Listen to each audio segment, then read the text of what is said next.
Hello, friends. I'm Ihor Havryshchak from Channel 24. Today, August 5th, we're live discussing the U.S. presidential elections and their impact on Russia and the war in Ukraine. Be active as always. Subscribe if you haven't yet. Like, comment, and share our news. Politechnologist Abbas Gallyamov. Abbas, hello. Hello, Igor. Subscribe to Abbas Galyamov's channel for the latest information, and don't forget to like and share. Abbas, the first question is the United States presidential election in the context, of course, of Russia and Ukraine. According to Politico, Putin has supposedly chosen Trump as his preferred candidate. And others say the main candidate the Kremlin and Putin is betting on is chaos, is a mess. I want to show you a story on Channel 1 as it begins and as they talk about the election in the United States of America. Americans are boarding up windows and buying guns. Our own correspondent in the U.S., Georgi Alisashvili, has more details. Facades try on a wooden tuxedo. You don't know what to expect from the election. Don't trust the polls. Focus on the results. Otherwise, you might not have enough plywood, as prices have risen since George Floyd. Usually, when the media discusses elections, we have to talk about who wins, who leads. Here the talk starts with chaos in the United States. Everyone is talking about it. Riots are predicted. I understand that this is the Kremlin's main goal in the U.S. presidential election.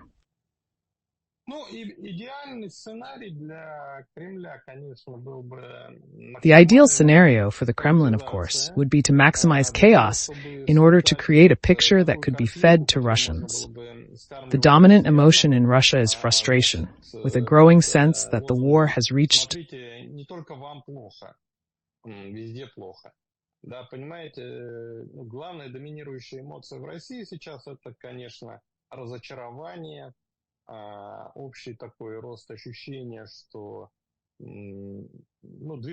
a stalemate, and we are moving in the wrong direction. This realization calls for a change in course and leadership. The narrative of everywhere is bad may only reinforce this feeling, as people are unlikely to seek change unless they believe improvement is possible.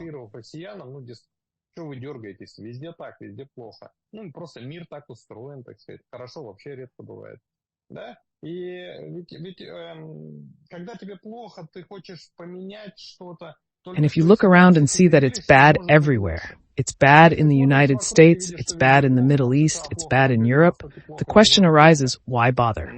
You stop believing that the situation can change, and this is a powerful stabilizing factor that benefits the Kremlin. That's why the ideal scenario for them is the maximum chaos of what is happening in America, so that in the end, the person they want comes to power.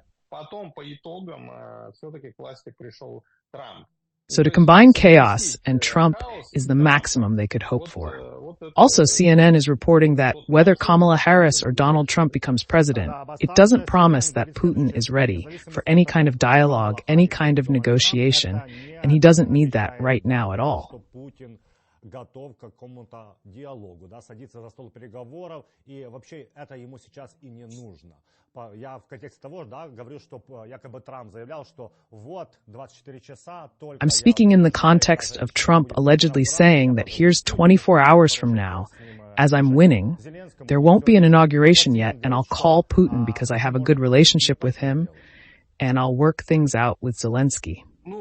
However, Senyan says Putin may not go for dialogue. Trump is just lying. This is a man who is, like a siva morta. In fact, American voters realize that even those who are voting for Trump. When pollsters start breaking down the personal characteristics of the candidates, interestingly enough, while their overall ratings are exactly the same, Trump and Harris go head-to-head. But when, for example, Jalop starts breaking down who you think is more honest, more competent, a better role model, and so on, Kamala Harris comes out ahead by a very wide margin on almost all parameters. The only parameter on which Trump wins is actually ideology.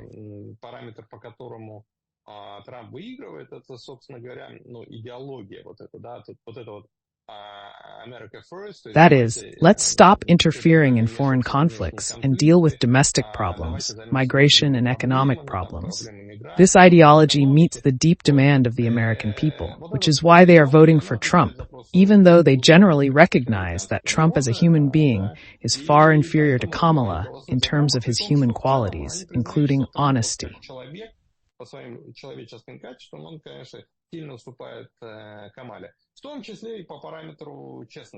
So my point is that people, Americans, realize that basically Trump is a liar and should not be trusted much. It's just that he's a fish out of water, yes, and since he expresses the ideology they share and Kamala acts in the opposite way, they're voting for Trump anyway. Sorry for this digression, but there is no need to trust that Trump is actually going to do anything. He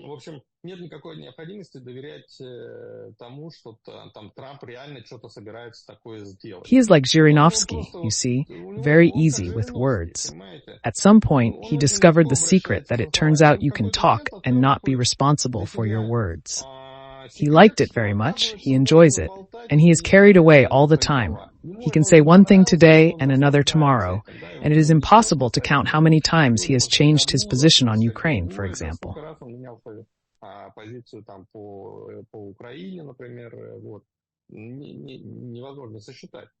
Putin, of course, is objectively interested in ending the war because resources are moving towards exhaustion, fatigue, including political fatigue, is accumulating, and irritation is growing. If the war does not stop, one day it will end in the same way that World War I ended for Nicholas II. In 1914, he was supported with patriotic songs, and in 1917, he was overthrown because he was fed up with it all. Putin cannot but realize that he is moving in the same direction. Why do you think, for example, he doesn't want to announce a second wave of mobilization? Because he realizes that there are serious problems with public opinion and the economy. That's why he doesn't take risks. He understands that in general it's necessary to finish the whole thing, but you can't finish it without victory, because it delegitimizes him in the long run much more than the ongoing war. He's not stopping the war yet, he's continuing it. In that sense, CNN is right that Putin will not stop the war right now, but strategically, over a period of years, he is wrong. Putin is going to have to stop this war, and deep down, he realizes that. Look, he's under increasing pressure from technocrats. More and more people are reporting to him that there are serious problems in their industries.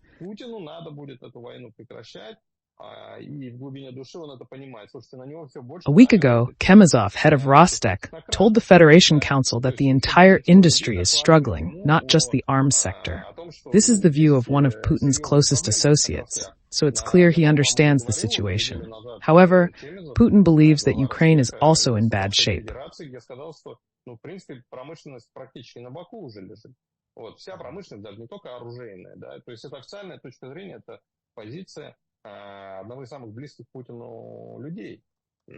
Maybe right now they're going to tear themselves up and stop. We just have to put up with them. The question now is who will put up with whom? In this sense, if I may, Igor, one more remark. When I opened my YouTube channel, I recorded my first video on this subject. What are the prospects for Ukraine, for Zelensky in particular, in connection with his ban on negotiating with Putin, and so on?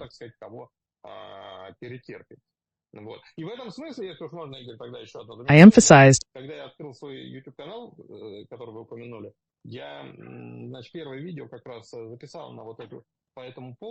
that, strictly speaking, this protracted war, if we talk not about purely resource components, who has how many people, who has how many gold and foreign exchange reserves, but not the material factor, but the psychological factor, is also very important.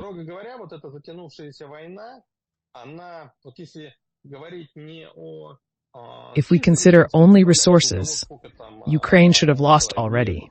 But when we include this psychological factor, we see that Ukraine has not lost, and from time to time gives such results as it was in the situation with Kursk region.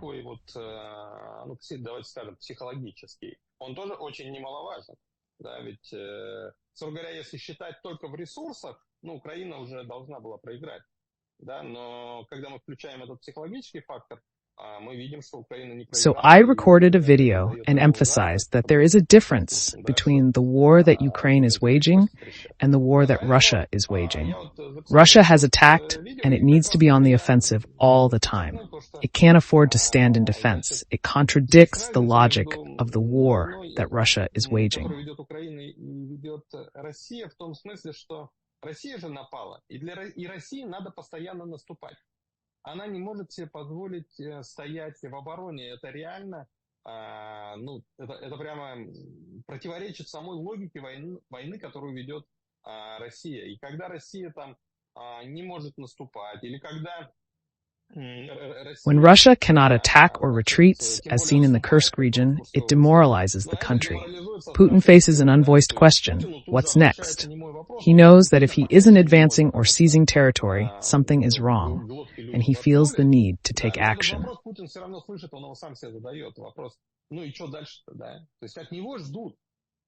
То есть, если ты не наступаешь, захватывая эти населенные пункты, да, то значит, что-то у тебя не в порядке, да. Why does he sacrifice so many lives and resources for a small settlement? The logic of war pushes him to move forward, but Ukraine, waging a defensive war, doesn't need to advance.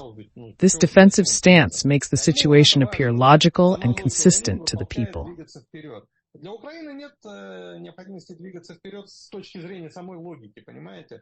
Украина ведет войну оборонительную, не она напала. Поэтому, когда Украина стоит в обороне, This is logical and aligns with the nature of Ukraine's war. Offense requires significantly more resources than defense, as recognized since Clausewitz. Military theorists confirm that offensive operations need several times more resources.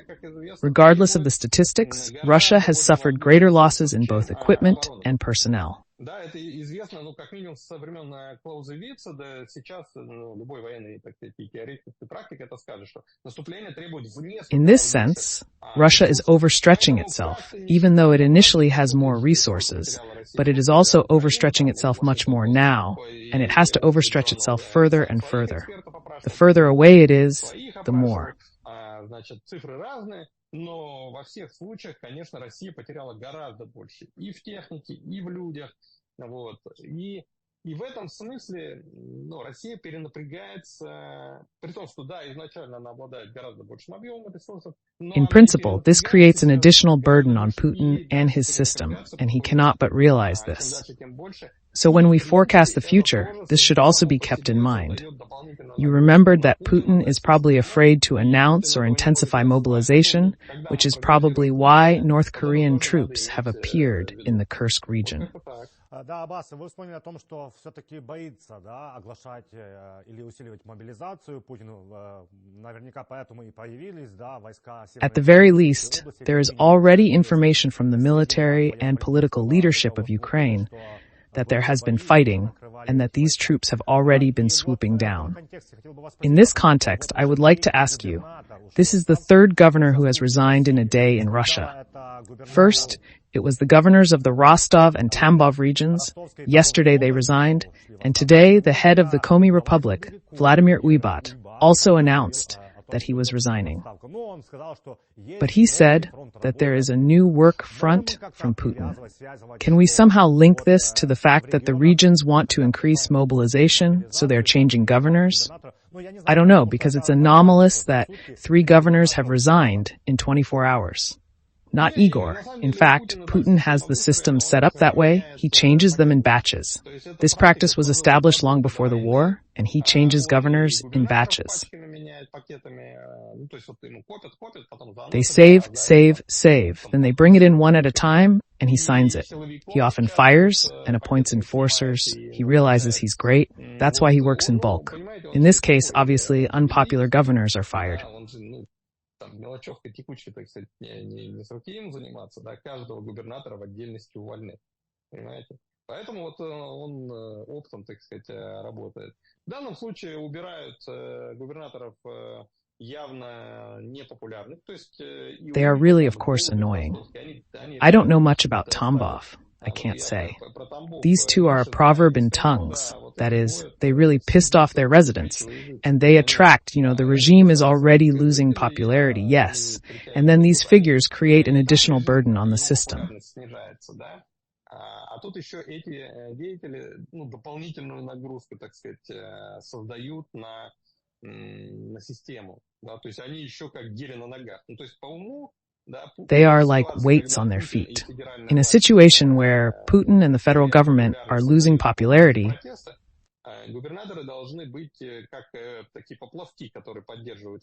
governors should be such floaters that support the system, pull it out, and prevent it from drowning, so to speak, in terms of public opinion.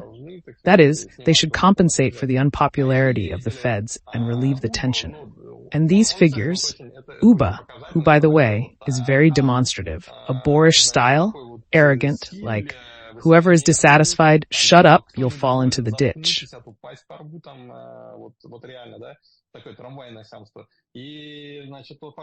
That's the real thing, yes, that kind of streetcar arrogance.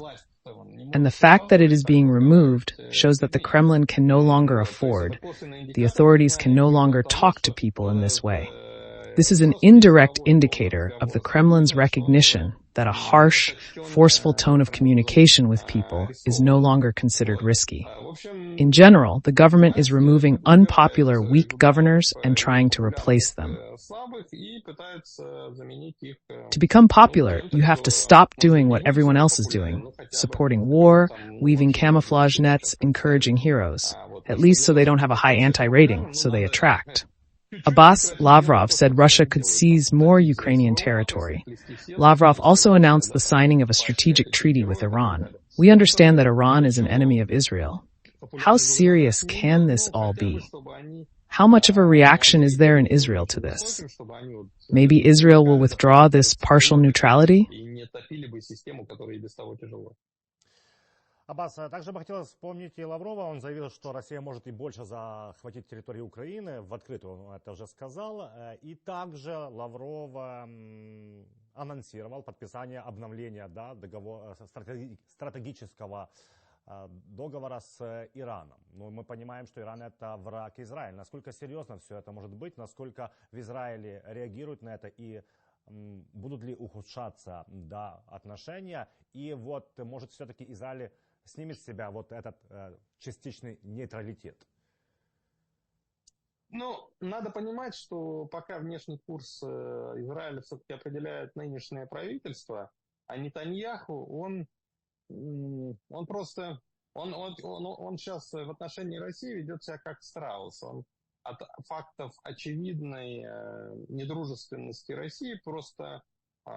We must realize that for now, Israel's foreign policy is determined by the current government, and it is currently uncertain about Russia. It is trying to hide its head in the sand, pretending not to notice them. Here you just have to understand that its image of a strategist, which it has been building for many years, has already suffered a serious blow when on October 7th last year, the authorities missed a blow from Hamas. The fact is that for years, Netanyahu has demonstrated his ability to resolve relations with Hamas. That is, Hamas does not escalate. We use Hamas against the official Palestinian administration at all. He was like Chamberlain trying to appease Hitler, and even proving that he could use Hitler to his advantage. About this, Churchill in his time remarkably said, "A fool who tries to please the tiger, hoping the tiger will not eat him." Netanyahu has become Israel's Chamberlain, suffering a blow to his image as a strategist after his belief that Hamas wasn't a threat proved wrong. He removed troops from the Gaza border to the West Bank, leading to criticism from Lieberman, who warned that the Gaza border was left unprotected.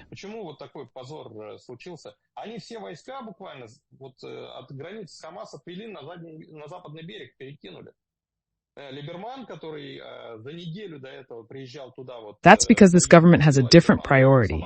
They are expanding settlements in the West Bank and providing security for the settlers. In short, Netanyahu has suffered. До вот этих событий туда приехал, походил, посмотрел и звонил прям в колокола, кричал: вы что делаете? У вас граница с Газой, значит, пустая, то есть не прикрыта, там частей почти нет. Sorry to be so long, but I'm creating context so it's clear why Netanyahu is becoming toothless towards Putin. He's already suffered a serious blow. He had a second bet on Putin. He kept saying he could negotiate and be friends with him.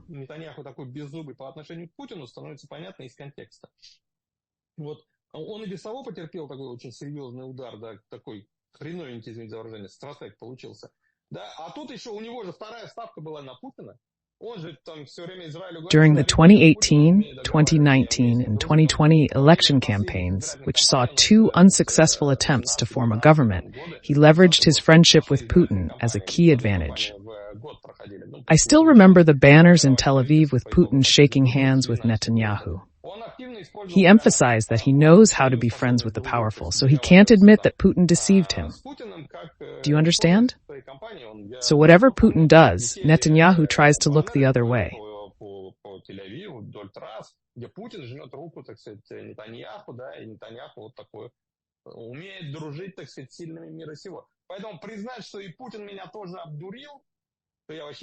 He is busy dealing with Gaza.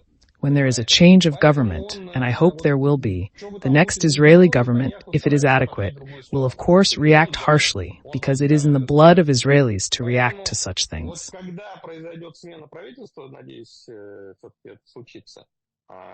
Вот тогда, конечно, следующее израильское правительство, если оно будет адекватным, оно, конечно же, на все это будет реагировать и реагировать жестко. It was Netanyahu who turned Israel into a toothless tiger, hopefully not for long.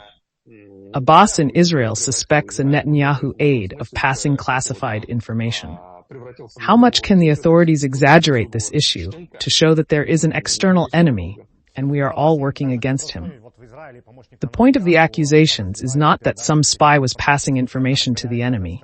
The point is that Netanyahu passed secret documents to his political technologists, and they falsified them and leaked them to the foreign media, so that these publications would reinforce the theses that Netanyahu says. Не-не-не, Игорь, там суть обвинений же не в том, что какой-то шпион врагу передавал сведения. Суть в том, что Нетаньяху своим политтехнологам передавал там секретные документы, они их чуть-чуть там подфальсифицировали и сливали там зарубежным СМИ для того, чтобы они эти публикации подкрепляли как раз тезисы, которые внедряет Нетаньяху. Условно говоря, пишет там какая-то газета, значит, Jewish Chronicle в Великобритании, о том, что, смотрите, у нас есть доказательства, полученные, значит, там, из компьютера Синвара, значит, о том, что они готовили, значит, там, перевести заложников там, куда-то на Синай. A British newspaper reports that we have secret information indicating plans to move hostages to Sinai, contradicting Netanyahu's earlier claim that we had to close the border.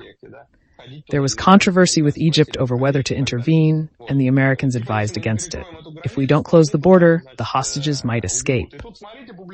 Now it appears Tzahal is investigating why this information was leaked, as they didn't have the document. This issue is unfolding, and the main point is that Tzahal and Shabak are looking into the leak of classified documents. Я в нюансах могу ошибаться, значит, потому что тема только начинает раскручиваться, поэтому я пока, широкими мазками базово рисую, да. То есть там самое важное, что расследование начинает Цахал, Шабак, это местная контрразведка, ФСБ, по сути. Вот. Они начинают расследование, почему там утекают наши документы, причем секретные, причем в каком-то искаженном виде. They have already arrested several people a few days ago, among them a man who unofficially was Netanyahu's political technologist and PR man. So it's not about the fact that enemies are around and they are leaking something, but that they are falsifying documents and leaking them, including secret documents. Речь идет не о том, что враг вокруг, там, враги вокруг, значит, да, и им что-то сливают. Речь о том, что они фальсифицируют документы, сливают в том числе и секретные документы. A fragment of a secret document is authentic, while another is falsified, leaked to protect Netanyahu's interests, risking sources. Shabak and the IDF are contrasting Netanyahu's policies with state interests. This highlights a crucial difference. Russia lacks the power of democracy, where Putin equates to Russia itself. Without him, there is no Russia. Вот сила демократии, да, чего не хватает, катастрофически не хватает России. Потому что в России официальная доктрина Володинского. Putin's interest is Russia's interest, and anything that benefits Putin benefits Russia. And a normal democracy doesn't stand on that, and neither does Israel. It's not the same thing after all. Don't confuse your personal benefit with the state's.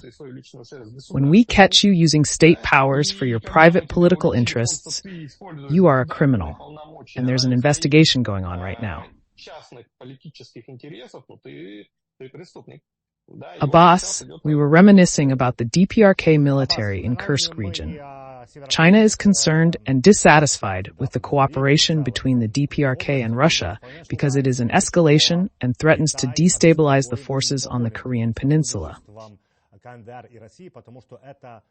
Они называют эскалацией, и они говорят следующее, что это грозит дестабилизацией хрупкой баланс сил на Корейском полуострове. А мы знаем, что Северная Корея, да, это такой защита Китая от США. We know that the DPRK is China's defense against the United States and South Korea. Here it is already more active. Even South Korean representatives say they will help Ukraine. Officially, they have already announced that they are considering different options for assistance, without specifying whether they will send weapons or military personnel, but only stating different options. Is it realistic that China, which always says, "We are for peace, no escalation," referring to the UN Charter, although it is not enforced by Russia?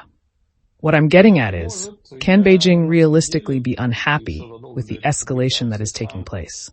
I have actually said and written many times long before this publication that I don't rule it out.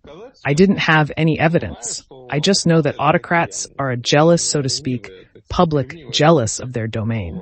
I said I wasn't sure the Chinese would like Putin's sudden activism in North Korea. And I didn't rule out that Kim Jong-un's course of rapprochement with Putin was motivated in part by a desire to reduce his dependence on Beijing.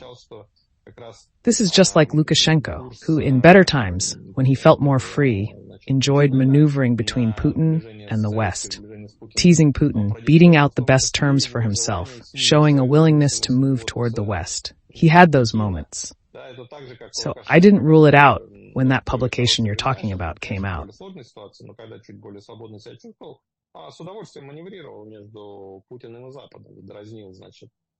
Путина, выбивая из него лучшие для себя условия, там, демонстрируя свою готовность двигаться к Западу, были у него такие моменты.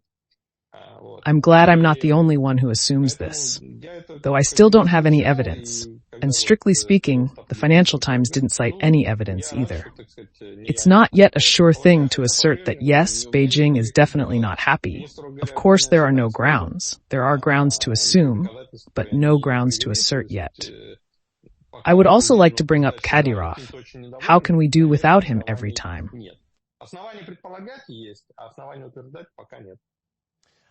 When there were drone strikes, he came out and said that it was the AFU, their pranks, and announced that now the AFU would not take prisoners. But then, in his Telegram channel, there appeared his record that allegedly thousands of letters were written to him. Relatives, wives, grandmothers, girls of the AFU military, asking him not to kill them because they do not want to fight.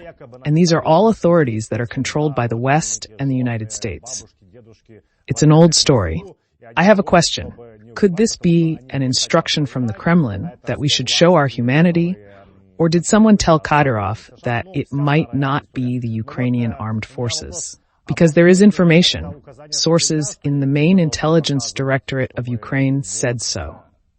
As far as this statement is concerned, I'm not sure that the Kremlin intervened, because if it was another governor, I would say that yes, it could very well be the Kremlin. But the Kremlin has a rather uneasy relationship with Kadyrov. Kadyrov is, after all, a fairly independent player. If Putin personally asks him to do it, yes, he won't argue. But Putin himself will certainly not engage in nonsense like asking him to correct a statement. Everyone else is a bit of a non-entity for Kadyrov. I mean, it's already a package deal. Vena knows that if you call Kadyrov with a request, he'll respond with a request for some extra billion.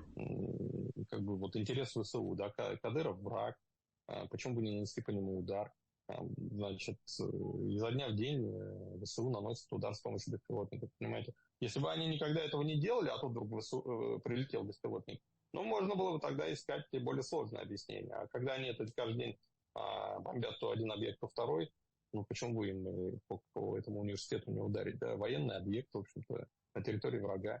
Вот, поэтому это я не вижу оснований пока считать, что тут дагестанцы там или Керимов за этим стоят.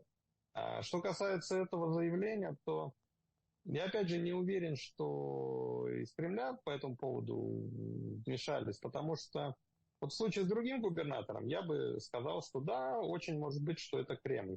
Но у Кремля с Кадыровым отношения такие достаточно непростые. То есть Кадыров все-таки в достаточной степени самостоятельный игрок. Он, как бы, понятно, если лично Путин его попросит, значит, то да, он не будет с ним спорить. Every call from Kadyrov is expensive, so I'm not sure if anyone called about this. I think he just cooled down on his own. А все остальные для Кадырова уже как бы чуть-чуть не указ. Someone, maybe one of the Ivanuckers, reminded him that, sorry, Chief, the problem is that our prisoners are just as many as their prisoners we have. If we start shooting them, they'll start shooting ours.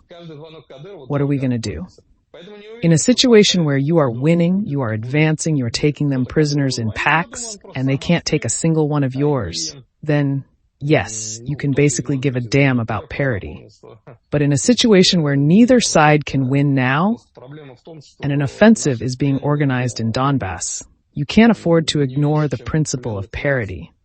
What if tomorrow they pull off some kind of operation like Kursk somewhere in Belgorod and take 1,000 of these Kadyrovites prisoner?